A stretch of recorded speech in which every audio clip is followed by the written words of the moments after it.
My gods, for the second series of the day, it's going to be Vega Squadron versus MVP Phoenix. Vega already starting off the day very well against Complexity 2-0 and looking very strong doing it too, especially in that second game, being able to come back from a level 1 Roshan. Yeah, that showed some composure, showed that they're not afraid of being behind a little bit. They'll bounce back, and that's good against a team like MVP, because MVP will pick lane dominators. They've got great individual players.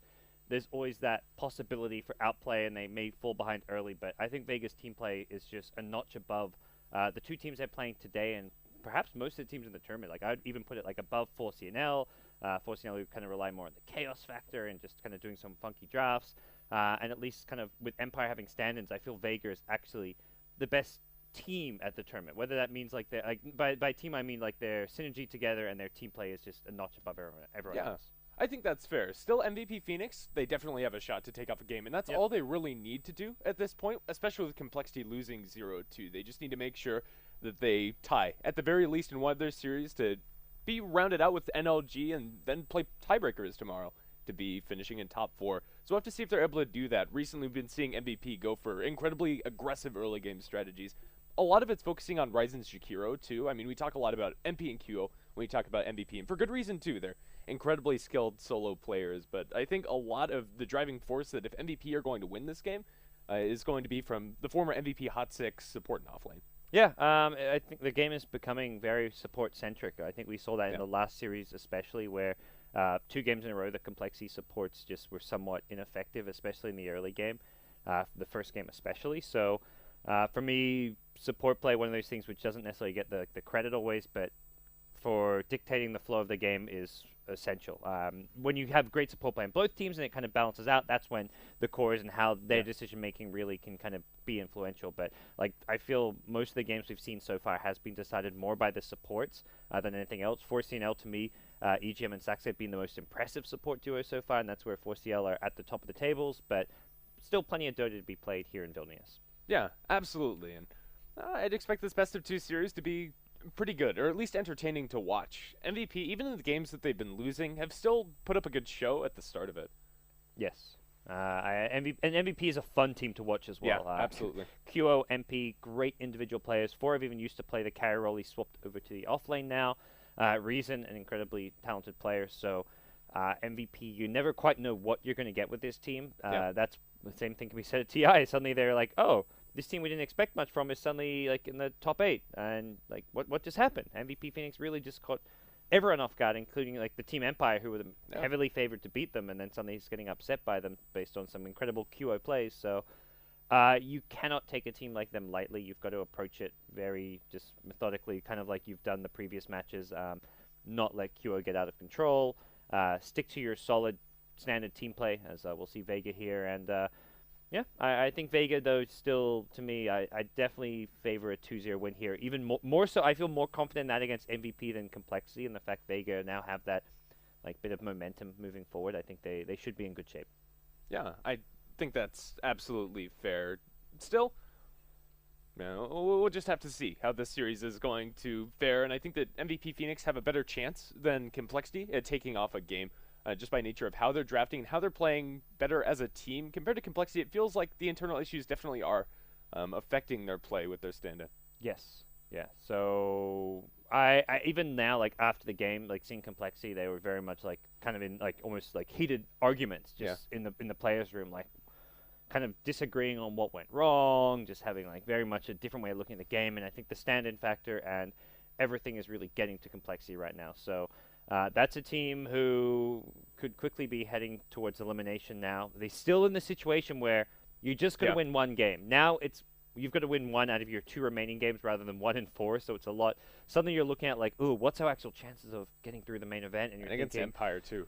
Yeah, you're gonna be thinking like, man, it's actually like less than 50% at this stage, like to get even 1 game off Empire. And even if you take 1 game, then you're in tiebreakers with NLG. So you never quite know if it's well, possibly tiebreakers. It also depends on MVP. So if MVP start pulling off some wins, it could be Complexity and NLG knocked out with MVP moving forward. So it's a very interesting last day because of that. All it's going to take is one of these teams to show up, like MVP, just say we're going to have QO or MP playing out of their minds, and suddenly MVP's moving forward, and it doesn't even matter about Complexity winning 1 game because that 1 game might not even be enough. Yeah, for sure. And as far as MVP Phoenix, a lot of the starts of their drafts tend to be fairly standard picks.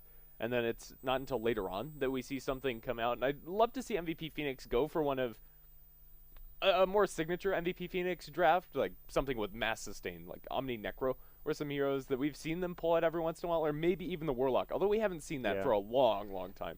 And with March not in the team or Yeah. captaining, I just feel like it's a lot Yeah. less likely. I think they're going to go for the more standard drafts, it seems. I think Dubu's been the one doing most of the drafting so far, so we'll see if they're going to keep doing... At the same time, they're not necessarily just straight up picking metagame heroes. I think yesterday we saw them doing Ember and TA picks who are... I mean, they're not by any means heroes out of the metagame, but they're still very signature MVP picks. So Kyo playing the mid TA, putting MP on a flashy hero like Ember.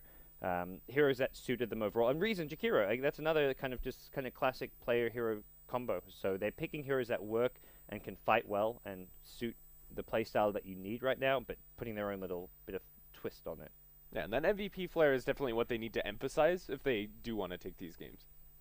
Yeah. So, any bold predictions? Do you think MVP can pull anything out? If they do get a win, what do you think it's going to be from? Like, what kind of hero or strategy do you see them? I really think it will be like that Jakiro, or something along those lines at the very least. Just an aggressive hero to make conversions off of these early fights into the towers. A very aggressive way to just finish out the game. Their early game tends to look pretty good, especially if MP and QO get off to a nice start into the lanes. Yep. And they'll just need something to push them over the edge. So I think that rises Jakiro, but yeah, I think bold prediction would be 1-1 for MVP. I think they'll be able to take off a game. All right. I feel like if they're winning games, it's because QO gets 20 plus kills. Fair enough. Either QO or MP needs to just go ballistic and have like a 20 kill game and get absurdly farmed, I feel like, for them to win a game. I wouldn't even make a bold prediction, say 1-1. My bold prediction would be like, that's the only way they do win. But that's still, to me, like a very low chance. So if no one has a 20 kill game, then we're probably not seeing MVP win a game. But we'll see. Yeah, we'll find out in just a bit. For now, just a quick commercial break, and then we'll be back to you with the draft in just a bit. See you there.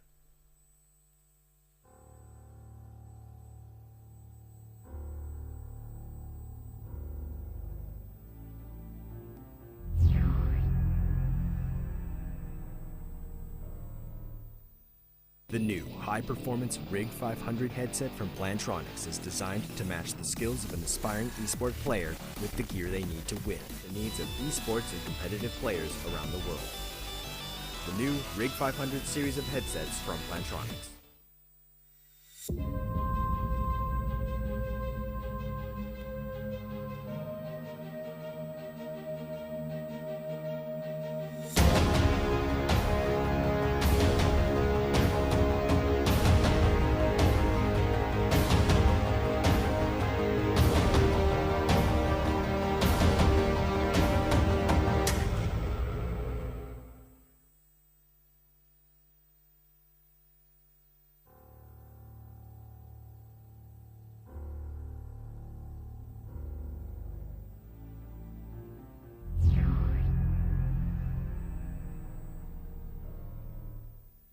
The new high-performance Rig 500 headset from Plantronics is designed to match the skills of an aspiring esports player with the gear they need to win the needs of esports and competitive players around the world. The new Rig 500 series of headsets from Plantronics. We're not quite back into the draft yet, but welcome back to the Game Show Global Esports Cup. This is just game number 1 of the series, MVP versus Vega. And hopefully this last broadcaster is going to load in shortly, and we'll be able to get underway and see what the draft is. Always those damn Chinese casters. Perfect world. We're back to blaming perfect world. Nothing's changed, you know? No, not really. When stuff isn't going smoothly, here's a little caster 101. Step 1, blame Reborn. Step 2, blame perfect world. You pretty much have your bases covered. Yep. Like, you're all set.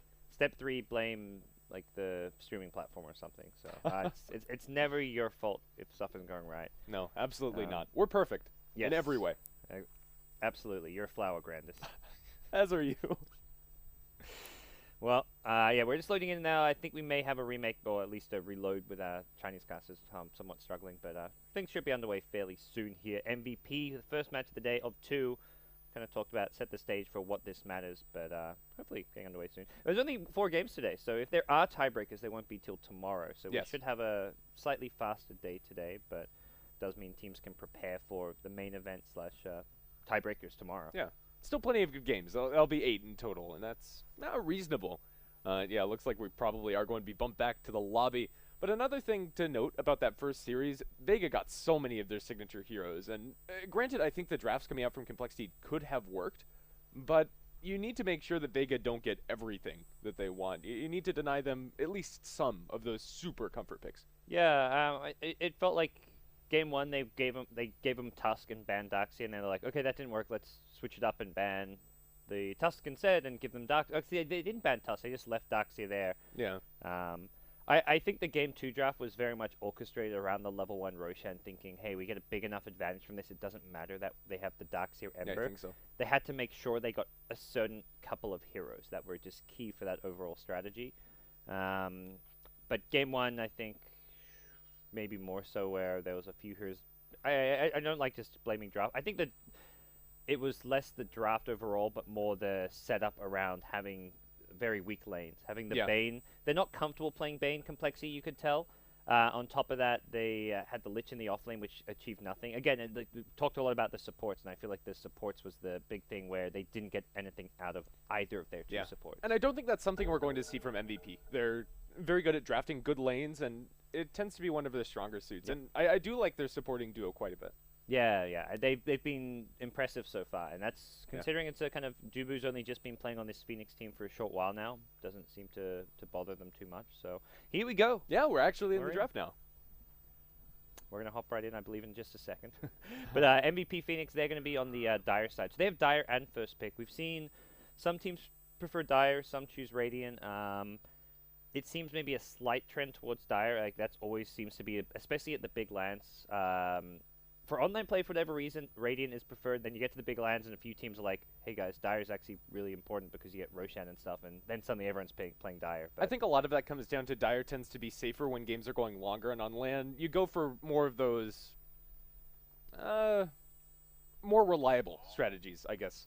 It's very interesting that MVP Phoenix themselves ban out the Tusk in the first stage. I don't think that's the scariest hero that Vega could have picked up, in all honesty. And since they have first pick, I really do like MVP when they start out with that Tusk. Are they taking Darkseer? They must be thinking about taking Darkseer. There's so many good heroes in this pool. Yeah, they'll go for the IO first. Yeah, they're not playing with Febby anymore, who used to be the IO player for them, but I guess we'll be seeing Dubu on this one. Not entirely sure who's it going to be. Febby played a really sick IO when he was with the MVP Phoenix team, but something the team as a whole pretty comfortable running. So. Yeah.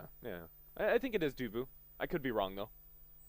It's not something MVP Phoenix pull out all too often, but the response from Vega, at least for now, is just going to be that Dazzle and probably the Darkseer. Darkseer?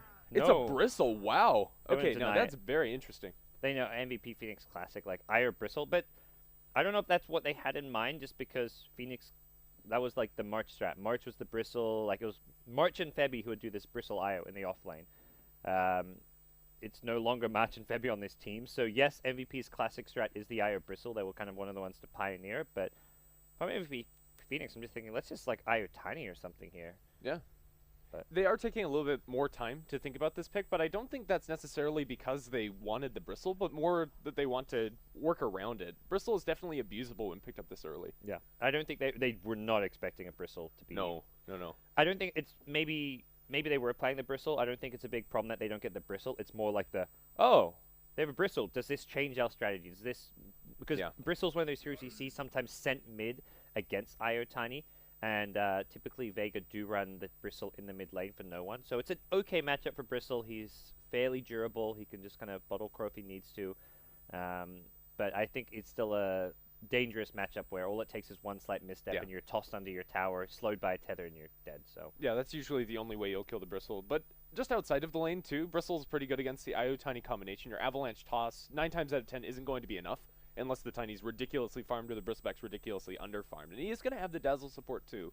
Or maybe down the line if we see something like a Bane for Vega or for MVP. Yep.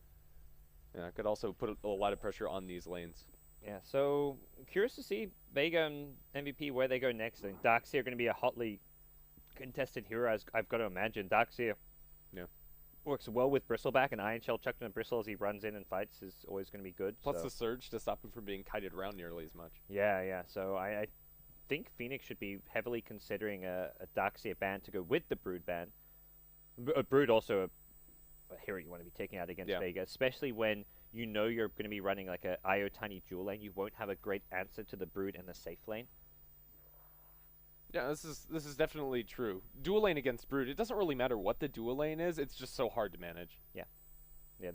Unless you've got like a solo matchup that's good, like a Darkseer yourself, like or Darkseer, Axe, Sand King. Yeah. Although we don't see the latter two. And the latter two not being metagame heroes, and also they don't beat Brood hard enough to really justify. Yeah. The good Brood players have figured out how to change their builds to actually like Brood is picked into Axe as well as like. And they Legion practice Commander. those matchups too. Yeah. A well-practiced Brood, Mag being one of the best out there, will not be worried about an Axe, just because Axe is not really a strong hero in the metagame, and because the matchup's at least 50-50-ish.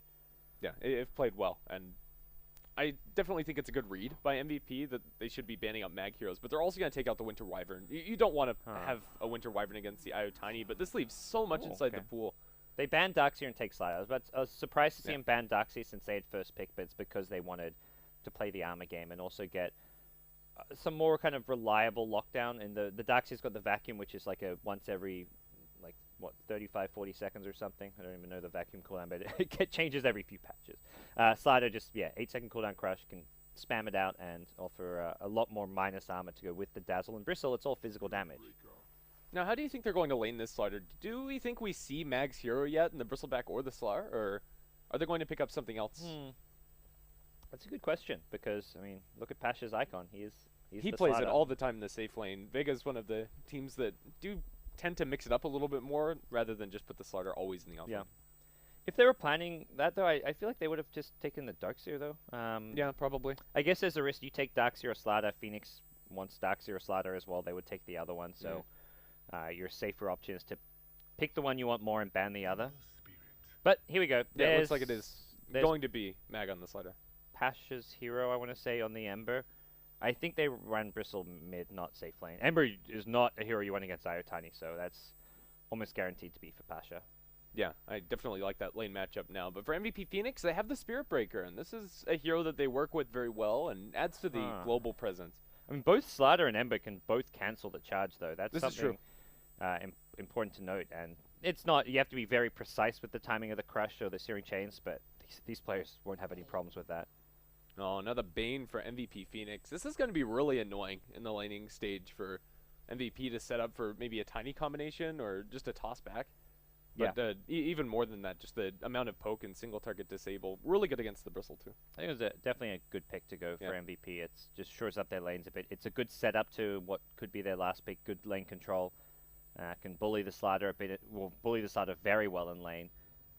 And I think the last pick they want is maybe something like kind of tempo control-y with a bit of snowball potential. There are like standard carries like Jug and all that, but I don't think that gives them enough like reliable lockdown/utility. I'd much rather see like a Queen of Pain or a Corlina, just because these are heroes that can burst down a hero for the start of the fight, which they've got the Avatos combo to turn it into an insta 4v5 right now, but if you have like a Queen of Pain who hits an Orchid timing against Ember, or you have a Lina who can instantly blow up a Slider, prevent the crushes from coming through 3 to 4 times in a team fight, I think that to me offers more than picking a standard like safe laner like a Jug. Other hero that is always fun to see is Magnus. I say that because I saw Navi pull out 2 Magnus games yesterday to beat your Frankfurt Major champions, and it's always like you pick the Magnus when you've got a hero that can benefit a lot from the Empower, and Tiny sure does. So. Yeah, I think the ban from Vega, though, the Sven, would have been really good just because of how much minus armor Vega have. You kind of need something like that Warcry, and there's not another great replacement for it. Yeah, that's a good point. It actually would have been a really good last pick for MVP Phoenix. And we'll see the Abaddon ban coming out from MVP, but I think the biggest issue for MVP right now is that they are just lacking that ability to get those instant kills at the start of the fight. The only hero that's really vulnerable right now is the Dazzle, and to a lesser extent the Ember Spirit if he gets jumped, but that's going to be kind of hard to pull off if he has any vision or control over the situation. Solo should be far enough back. There's so much meat on the front lines with this Bristleback Slider. So we'll find out soon enough what MVP want. They can see Vega's last pick, which will be probably Solo's hero in the support role. Disruptor. Okay. I think it's Sioma Disruptor love and this. then Solo Dazzle. Yeah. But regardless, they're both adept on both of these heroes. Yeah, that's just classic Vega support. They really like it. Glimpse, I mean, people always talk about you can glimpse back the Spirit Breaker charge, but I don't think it's actually like a counter by any means, because normally the charge will hit, and then, because it takes a while for the glimpse to actually push him back, and then he gets the stun, and then he goes flying back, and sometimes it even helps the Spirit Breaker. Oh, TA, nice. Okay. All right. They're just going to fight the minus armor with some minus armor of their own. They get a QO Classic, which puts Tiny into the safe lane, most likely. I don't think you really want to safe lane a TA, but they've got a really good mid lane for QO because of the Bane pick. So it's like IO Tiny safe lane, Bane TA mid. And I think just deciding that IO Tiny is not going to... There's not like a hero at mid they need a crush. It's not like there's a squishy Lina or Ember. It's going to be a Bristle who you can't... Like, you might get a kill, but if it's played well, you're not going to get one. So they're just going to do something where they farm the mid lane and just harass the Bristle back, not look for kills. Frev is going to be a little bit left alone down that bottom lane. He's going to have a terrible time, especially with the Disruptor. It's a really difficult lane for him. But still, I really like the power of the Tiny and the Templar Assassin when they're partnered up with these two supports from MVP Phoenix, and I think it works well given the environment in their team, with MP and QO being so important for them. Yeah, the Bane is very much a key hero as far as the lockdown goes to deal with Ember. I mean, all three of these cores, they're all melee. They could struggle to get to the Bane. There's a lot of ways to cancel a grip, but if you're getting a decent duration grip off and like just hold on to it till it's like the Searing Chains, the Glimpse is being used, suddenly you're looking at a dead Ember or Slider. Even on the Bristle, even if he doesn't die, you're draining his mana, preventing additional cool sprays coming out, so... something also important for the Vega side is they don't really have a great kind of mech or Greaves buyer. Like, Bristle can go into the mech, which may be the play here, but even if so, it's not really an ideal... The hero will have mana problems. You go for a mech and you're getting grip, then there goes your mana. You might not even get the mech off. Yeah, it's very difficult. And even without the grip reduction in the mana, you have to be very careful with how you manage your spells on the Bristleback. Yeah. When you don't have somebody like the IO to partner up with you to bolster all of that. So what exactly is going on? Mic issues? I'm confused, yeah. It's been resumed. Are they not picking heroes? We're still on the load screen. I'm not... I guess we're waiting for them to... We're still waiting for Dubu. Yeah, normally there's like a timer to count down out of the draft, but when it expires, I guess we just pop in. I don't know. This is new. It's reborn things, you know? Just reborn things. Come on. But yeah, hopefully getting ourselves in soon. I'm not entirely sure if we're paused or not. I heard the pause noise like ticking away in my head. Yeah, I thought we actually got in. Yeah. But not so. Still, I really do like the Vega Squadron lineup. With the amount of minus armor that they have, they can very easily transition to Roshan, even though they're on the Radiant side. If they find just a small opening, they can very easily snag that for themselves. And with that minus armor, they're going to be able to scale incredibly into the late game with already heroes that are very good as the game progresses with items. Both TPers scout each other out, so that's a win for MVP who prevent their pull camp being blocked off, as Mag with a Sentry was planning on doing that. FPS 70. I guess that's not enough FPS. Not sure. Are these 144 hertz monitors? Must be. I guess so. I can't tell the difference. Well, my casting PC is on like ultra low graphics setting. We've got like two PC. One's fine. The one that they're getting the observer feed from, but the one I'm on is like does not look like Dota right now. If you don't slider look bad in normal Dota, my slider is taken to the next level. But speaking of slider, he is submerged. Submerged and with the Golden Immortal. Poor guy. He's stuck in the ground. They really need to fix this bug. All of the heroes go to their civilian poses when you're in the spectator mode. This is amazing. I have no problem with it. Very well. Very well. We'll see. I mean, overall, it looks like okay. We're going to try to get things underway here. Two fairly typical Vega draft. I think the MVP draft, I mean, they've got some signature heroes like the Templar Assassin and the Wisp, but they're not a team known necessarily for running Wisp plus Tiny. So we'll see how that works out for them. Classic pick for MVP, running the Spirit Breaker offlane. In the past, it was more March playing this. We'll see Forev on it. Yeah, also opening up with that Poor Man Shield. He's going to be really hard to zone out. I really do like Poor Man Shield on your offlaners when you are against, like, two ranged supports that don't have other great ways of zoning you out when it comes to spells. I mean, Thunderstrike and Poison Touch are okay, but I think this is a reasonable choice from him. Yeah, it's definitely an interesting little pickup here. It's not gonna, yeah, you say it's not gonna help against Thunderstrike. So early on, the first wave or two, it might guarantee us level 2. But once we see a few levels and bit of harass coming out from Disruptor and Ember, he's going to be limited on regen. And if he gets low, runs out of regen, he can't really go to lane because he can't rely on the charge escape against Glimpse. That's by the way, Reason is on a cliff. He's yeah, looking to go for an early toss. But there's no way Solo goes down to the low ground there. Yeah. That'd be suicidal. And they'll just secure the bounty rune for the Io himself, as he's going to have that 0-minute bottle, and the bottom bounty rune will be given to no one on the Bristleback. Well, looks like Kua maybe needing some more time. Needs a technician. Oh. I don't know if there's technicians. Define what you mean by a technician, but it looks like he maybe just having some computer setting problems, as we'll see a couple of reconnects here as MVP. Just looking to make sure they get things sorted for their opening game here. Very important game. Losses today means elimination if you're MVP Complexity. They've got to, both teams, bare minimum win at least one game, and even that may not be enough depending on how you really want to win 2. Yep. And ideally 2 in the same series because it's 3 points. Yeah, for sure. That would cement them in the top 4. Yeah, so if you could win a series, you're looking fantastic. Unfortunately for Complexity, couldn't do it in their first one. They still have 1 remaining against Empire, but I'm not sure how that one's going to go considering the current state of the team. But yeah, Vega, happy to take your time. Back to the note on the Spirit Breaker, I think level 2 is about all he really is going to get, and it's probably all he needs. As far as offlaners are concerned, Spirit Breaker can still do a lot with only just access to the charge and bash. You compare that to the Slardar, he's going to need a little bit more time to fully come online. Slider's going to get some help, though. I imagine Vega may just commit the Dazzle to this lane, so we'll see dual lanes from both teams, with Vega dual lane in the off lane and safe lane, and dual lanes from MVP in mid as well as top. So for Vega, they're not helping mid. For MVP, they're kind of completely sacking their off lane, so those are the 2 lanes where we may see some of the heroes struggle, although Bristleback, I think, actually does all right on his own. He's got a bounty rune, he'll have a decent time bottle. If he gets a good amount of CS on the first wave or 2 and gets a good bottle timing, then his mid lane goes just fine and he won't even need any help. So he may just tell his supports like a Dazzle, just stack the Ancients for me, and well, I'll reward you later, like with a nice beefy Bristleback. There's going to be a lot of emphasis on the Ancients, I'd expect, this game. You have the TA on one side, the Bristleback on the other. There's a lot of ways for them to be able to abuse that farm and to accelerate themselves. Who do you think has the best team at contesting those Ancients?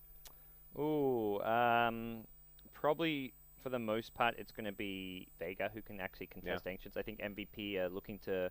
Their lineup will come online a bit later. Like, TA doesn't really want to run in and contest Ancients all too much, not against the kind of lineup that Vega have. You can probably see an early point in Poison Touch to take out Refraction.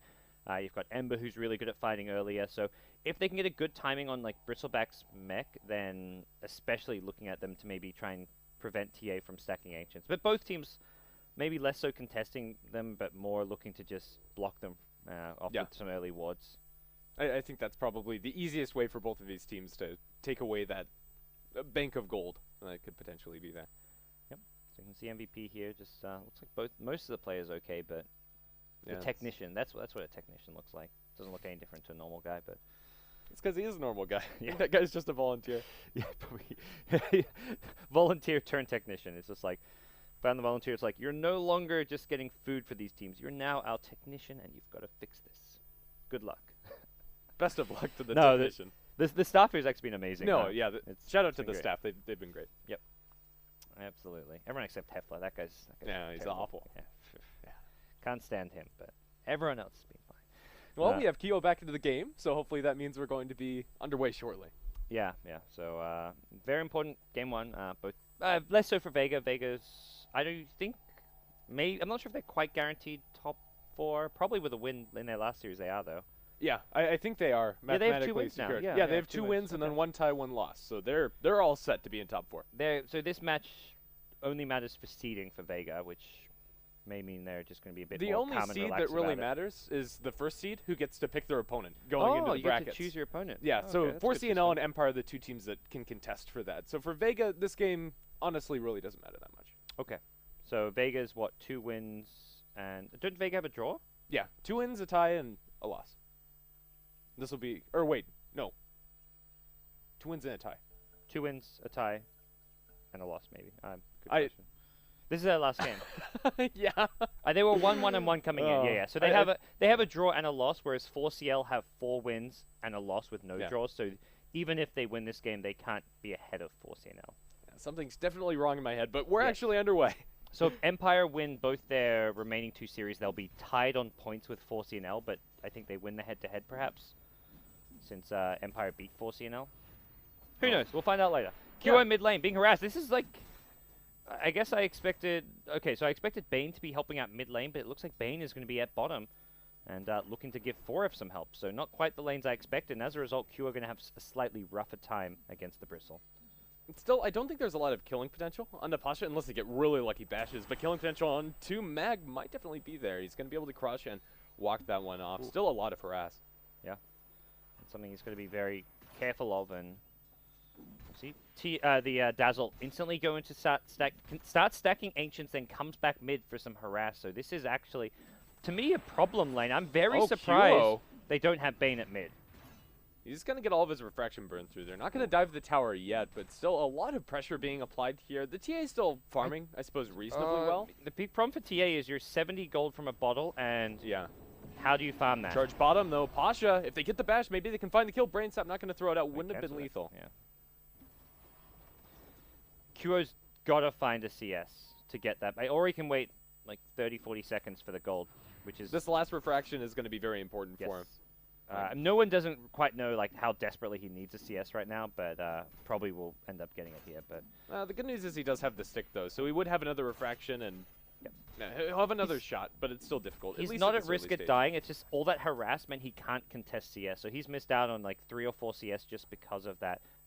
The poison touch coming out from the Dazzle. Oh, Solo going to get charged up as he goes for the double damage rune. He's going to be able to pick up the DD, and Forev can't really do much. Solo loses this fight. I don't think Solo wants to fight this. Yeah, the bash is going to fly through. Solo maybe in a bit of trouble. Let's see if Forev can roll lucky, and he does. Another shot. Dear. This is a first blood on Solo for MVP as Forev is going to draw it. The Spirit Breaker getting a lot more space than one would have thought. Yeah. I mean, you can't even really blame that one on the 17% bash. You should have just ran immediately. Like, okay, you're full HP. He bashes you once, you're not going to die.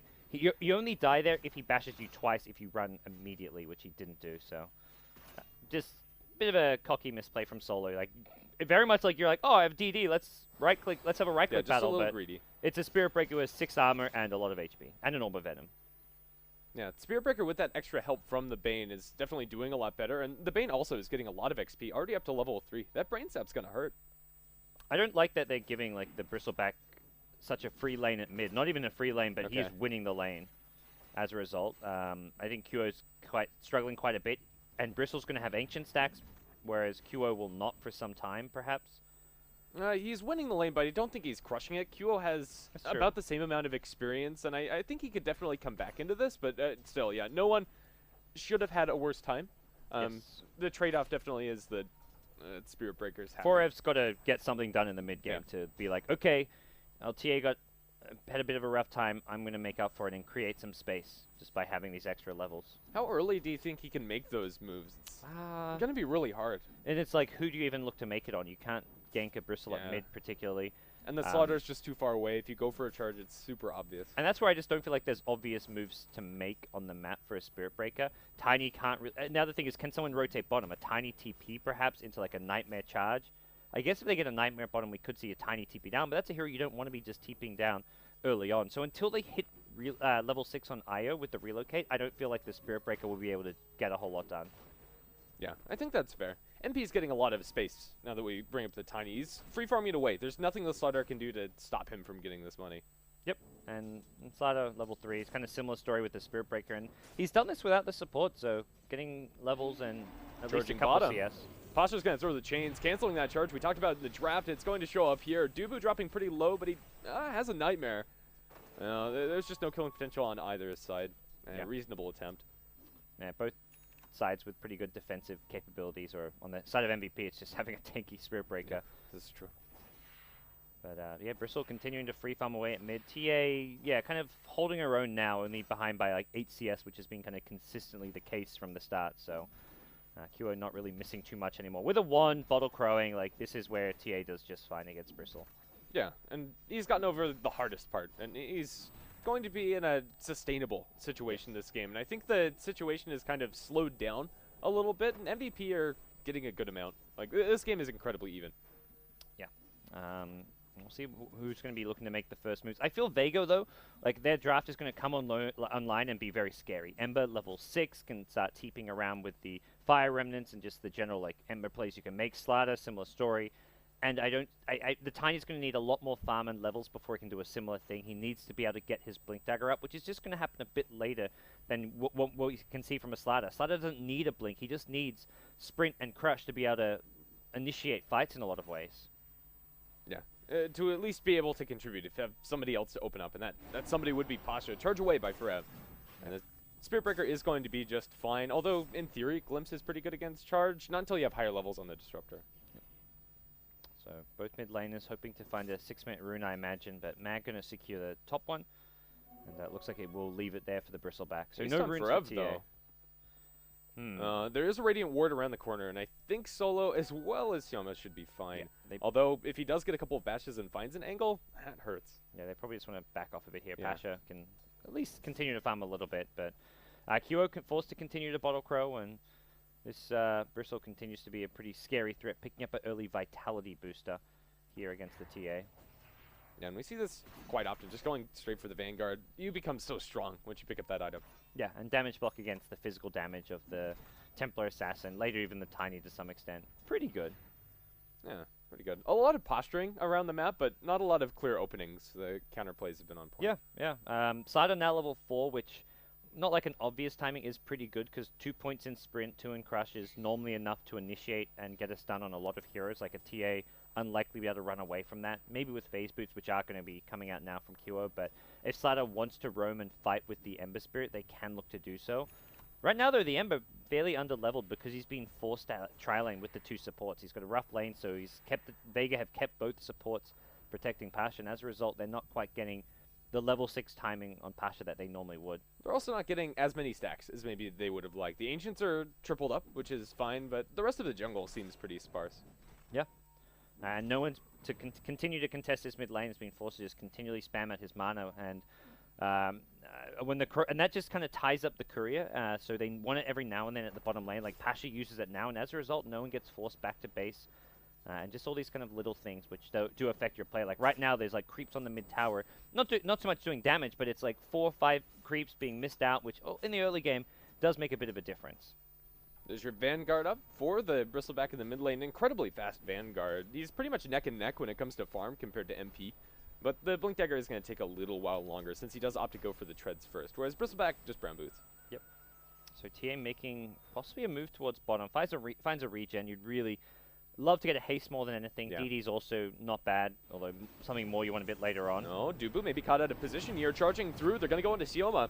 Frev looking for the bash. I don't even think they need it. Right click. The Bane is going to be able to secure it, but still with the Flame Guard going to town. Dubu is dropping low, but he found level 6. What? And they're going to be able to drop Pasha here. He has no mana left, and Dubu can even survive here. Can't get off of Brain Sap, was on cooldown, and now Pasha is going to be bashed by the Spirit Breaker. And now going for Solo, smacking him in the face, looking for another bash. He finds it at the perfect timing window. A little bit of heal is going to keep Solo juking through the trees, but not long enough. Double kill for Forev. 4-1 the start as that fight goes very well for MVP. I noticed that the Bane got level 6. Yeah. He's had that for like 1 creep wave, but still that comes at the perfect time. Yeah, that was... did he not get it from the kill? Top lane, by the way. Mag getting low, goes down to the Spirit Brawls. He may have gotten it from like the first kill didn't give him a lot of experience, only 140. Okay. He had like 300 when I looked. Yep. Okay. Well, Bane, yeah, that level 6 timing. I was just amazed that he got level 6 even before Spirit Breaker. I guess Spirit Breaker's been charging off the lane and leaving the Bane to get some XP I think that's really the big trade that they got from putting the Bane bottom, is the fact that they have this quick Fiend script, and now charge bottom. They're not going to be able to get the chains to cancel this charge, and now with the relocating, the Avalanche is going to secure a dominating spree for Forev. They're trying to maybe toss someone like Spirit Breaker onto the Pasha Ember, but he's tucked away under his tower, and this is pre-level 6. He needs to be so careful. This could be one of the first times I've seen Pasha's Ember not level 6 by 10 minutes in. And one of the few times you're going to see a Bane get level 6 before an Ember. Yeah, absolutely. That's where I feel Vega were really caught out there at the bottom lane. Bane hit level 6 really fast. And then suddenly, Nether Strike comes online as well from killing the Ember. And Pasha is still, like, at least one creep wave, maybe two away from this, depending how much They have gets another split. strike. They might just go on. And Grip. Grip is actually back up. They do know that Solo's probably around the corner. Dazzle cannot cancel the Grip here. This is true. Do they have an idea of Here where we the go. Disruptor is? Yeah, they're just going to open up. Pasha's going to be Fiend's gripped up. Multiple TP. Shallow Grave there. TP away by Farav. Canceled by the chains. Spirit Breaker is still very tanky, but here comes Mag with the crush to connect onto Farav. He might live. The heal bomb is going to do a little bit of damage. My goodness, this guy is tanky. Charge away. And Farav is going to be just fine. Almost had the Sleight of Fist was like on cooldown for another second, so he couldn't get up. By the way, no one farming up Ancients as you kind of expected this time. Kyo comes in. Could look to steal some of these. These are the bigger ones, and that's a bit of a problem for no one. He's going to have to address this. Takes out the illusions, but still has QO to deal with. No, the Vanguard, it's so hard to pull the Bristleback off of this, but now charging in, Farav has made his way towards the middle lane. No one's going to get bashed. The glimpse back Farav, is that going to save his life? Kinetic Field is there, but relocate in. Avalanche toss double kill for MP on the back lines. MVP are crushing. They're just going from kill to kill. Farav may go down at mid, but he gets the charge off, stuns up Pasha. They leave Tiny behind to get a kill, and now Solo is just left on his lonesome self. Grave in 5. Don't think he'll get a chance to use it. No, not at all. Ultra kill for MP. Jeez, that Tiny Blink came before Ember even had level 6, I want to say, or at least around the same time. I was going to talk about how Vega's lineup should be coming online earlier because, like, Ember level 6 and... Oh, Sioma. Oh, wow. He's going to TP into the mid lane. The Templar Assassin is going to be able to blow him up with a little bit of help from Dubu as he secures it with the Brain Sap. That was a really weird TP. And I love this choice from Kyo to go for the Blink over the Deso. Even though you're on the dire side, the Blink to be able to burst down a Dazzle and to combo with the Blink of the Tiny gives you huge burst potential. It's just great synergy for their draft. We've just seen how much damage MVP have been able to pull off. Oh my goodness, sorry for missing that kill. Avalanche Toss will crater the slaughter. And now no one is left with the Nightmare. He doesn't have a lot of defensive support. Here comes Ember Spirit. A lot of quill damage, though. Here's the chains. Redmond Ford. Ryzen will drop. Fiend's Grip channeled onto Pasha. No one's going to get charged. Nether Strike. Looks like he's going to cancel that one. Brain Sap is going to keep Dubu up for a little while longer as another combo from the Tiny will get yet another kill. Solo is going to be charged up. Looking for the bash. Is going to be held in place by the chains. Blink forward. We were talking about just a second ago. Solo is going to be able to get the grave. Will survive a little while longer. And he has another combo in 3 seconds. Oh, let's see if he's going to be able to find a good opening for it. Mag is going to get the crush onto Farav. Buyback from the Io. They want to get back in. Double kill for the Tiny. And that was just with the Avalanche. Toss is going to be thrown onto Shioma as they charge forward with Farav. Another crush. Trying to get them back into it. They'll chase forward for another. It's a disaster for Vega as they're going to lose Mag to toss in from the Io as they go back home. 17-3 MVP. Was that even a team wipe? I feel like that was like an 8. I feel like they killed 7 or 8 heroes in that fight. It really felt like it. It was more than 5 for sure. It was definitely those some heroes who died twice in that one fight. Genius buyback coming out from Reason. That was just huge, being able to come back. It probably even saves the Tiny's life because he was just so low on HP. Like, he kept going in, hides in the trees while he's on like 300 HP, gets off another combo, hides again, but that time around he was in a bit of trouble. But Reason buys back, relocates in, gives him some heals and protection, and MVP... There's just nowhere safe right now with such an advantage for MVP. Look at the net worth graph. My goodness. The amount of farm in this Tiny, TA, and the Spirit Breaker also. Like, Spirit Breaker has himself 1,000 gold on top of his treads. It looks like he's going to go for a Blade Mail, just super brawly items, because that's this game. This gold lead is before they start taking towers. Now they get their first tier 1. Before they start taking Roshan, which is going to be on the menu soon as well. Cure with the DD says, screw Deso, let's just do it now. Yep. All right. MVP going to be in a fantastic position, and there's nothing you can do to contest. They're smoking up. They're saying, let's make a move towards this, but it's going to be close as to whether or not they get here in time. They just don't have the item progression going their way. It's going to be a really hard sell. Maybe they can pull it off. Roshan is less than half HP. Bash on a QO. Here comes Mag going into the pit. Blink away by TA. She is going to evade that crush. Charging forward. Pasha will cancel a charge. And Dubu isn't going to be able to find a good Fiend's Grip here, but they already lost a Disruptor. Pasha is going to be stunned. Templar Assassins over on the left-hand side as they chase down Ryzen, tethering away up to the high ground. A little bit of an unfortunate spot for him, trying to desperately relocate out of there, and he will survive. Toss thrown onto the Slardar. Mag dropping incredibly low. Double kill for him, and QO is still trucking, going for Pasha towards the north. Is on the south. No one is fighting against MP, but they just can't kill anybody except for that coming Bane. Back. And he'll survive. GGO played 14 and a half minutes. Insane showing. Dude, they just stomped Vega, and there were so many, like, again, Reason with sick IO plays. He gets the relocate out. He even broke his tether to leave the Tiny behind. It wasn't like, okay, I'm going to save my... Like, he tethered up there and then relocates, breaks the tether so Tiny doesn't go home Yeah. with him, so Tiny can stay around, get a few more kills, and yep, what a That was amazing awesome. and Like- great decision making. They were in the pit, everybody gets out. They leave Kyo in there alone, which was a good move because Kyo, if they don't come, Kyo can finish off Roshan, but it meant the Dazzle Weave only hit one hero because they threw the Weave to scout the Roche pit, and all it caught was the TA. Everyone else, the Io, the Tiny, the Bane, did not get caught by that Weave. So, Yeah. so much of the damage coming out is physical. The Crush, the Bristleback, most importantly, it's all physical damage, and they need that Weave to be on 4 or 5 heroes for that fight to go well for them, and it didn't happen, and, I mean, Tiny just did Tiny things. That was just a really incredible game. What a stomp. MVP. Whew. That said, I do like that they called GG there. Like, it was such a disastrous fight that they don't yeah. want to play it anymore, and they were just getting outperformed. Bristleback Those not like a engagements. comeback carry hero as well. Yeah. He's a hero who's meant to like have a decent. Like, he can have a bad start in the laning stage, but once he's got his like Vanguard item, he's meant to be unkillable in fights. And when he's dying and not being invincible in these fights, you've got problems. So Yeah, and that said, neither is Slardar. He was so underfarmed, and there was just no space for him to find that Blink dagger. At 14 and a half minutes in, you want to be picking up that Blink, but he had no gold. Like, the inventory we see here is pretty much all he had, 144 GPM. yeah, so really nice showing from MVP. I don't even feel like they outdrafted Vega. They just No. completely outplayed them this game. That was a performance-based win through and through. Yes, absolutely. I feel like the one thing Vega could have maybe done is when they saw that the Io Tiny wasn't going mid, maybe they could have sent the Ember there, because if Ember at least gets levels this game, Vega can do so much more. Ember never got the levels he needed to be able to fight. He ends the game level 8. Ember's timing is normally like around level 9, level 10. Like max Flame Guard, you want at least 1 point in the Sleight of Fist, and then like 3 points in chains. Yeah. Yeah. So he never even got like that value, like the peak of the Ember. And 14 minutes of play, like they GG'd out before Ember came online, just through levels. And that also comes down to the fact that they had to camp all the supports in bottom lane, and Ember Spirit just wasn't able to find anything even with the support. That was impressive. MVP, do you think they can take game number 2? Sure, absolutely. After seeing After that, I'm blown away. I mean, I said they would need like a 20-kill game from someone. When the game lasts 14 minutes, I guess no one's going to get 20 kills, but MP had almost a kill a minute. He ends the game 11-0-3 on Tiny. So I wasn't quite right on that one, but it would have been very difficult for him to get 20 kills. Maybe if Vega didn't GG out. Well, thanks for watching. We'll be back. Game number 2 in just a bit after a quick commercial break. See you there.